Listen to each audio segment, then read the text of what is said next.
Thank you, honorable parliamentarians, for giving me a floor to speak about regarding a few of the most pressing issues that the youth is facing today. I'm Ayman Sadiq, founder of 10 Minute School, where we teach more than 150,000 students every single day, and that too completely free of cost. This makes us the largest online education platform of a small but a very optimistic nation called Bangladesh. When I used to teach back in 2013 in an offline class, the number of students attending in one class was only 40. Only a year later, when I took the same class online, the number of students attending that same class was 500,000. Just to put that number into perspective, if I need to reach out to 500,000 students by having a class of 40 students every single time, I have to repeat that class 12,500 times. That is my entire lifetime. Honorable parliamentarians, this is the sheer power of digital education today. With the help of augmented and virtual reality, we can create a classroom around anyone and everyone.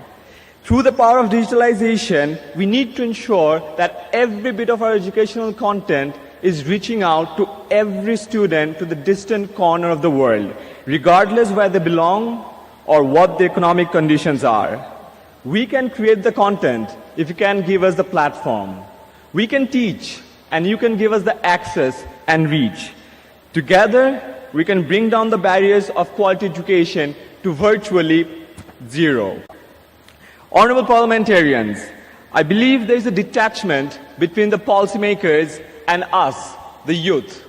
Don't get me wrong, I'm not saying we dislike each other. It's probably because of the fact that we never really met in the same field. When you're at the press conferences discussing about pressing issues, we're probably browsing YouTube or Facebook searching for the same news.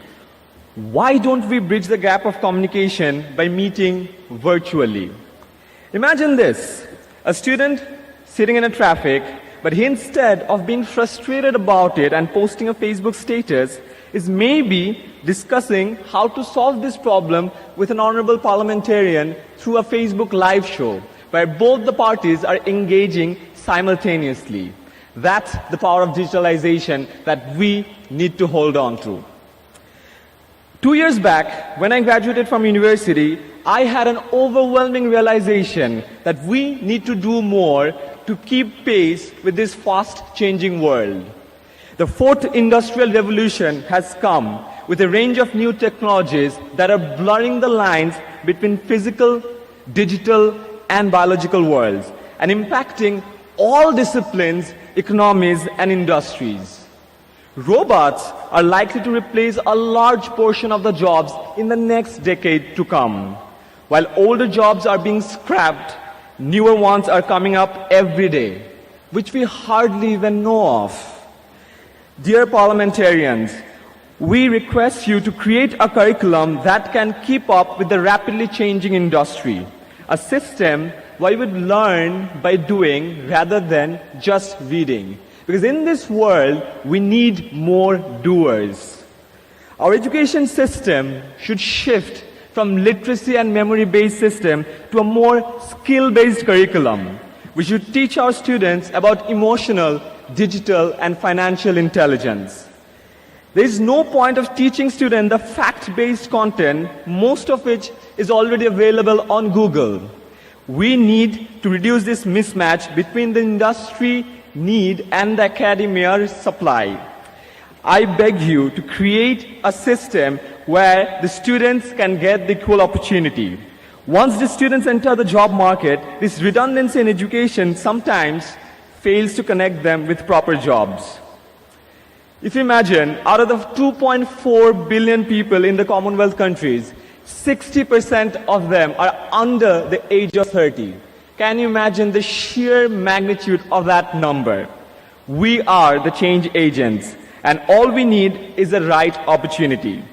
We can be the first generation to end extreme poverty. We can be the most determined generation to end injustice and inequality, and the last generation to be threatened by problems like refugee crisis or climate change. For that, we need to break the barriers and build more bridges, spread happiness, and most of all, we need to make sure that no one, and I repeat, no one is left behind. Thank you so much.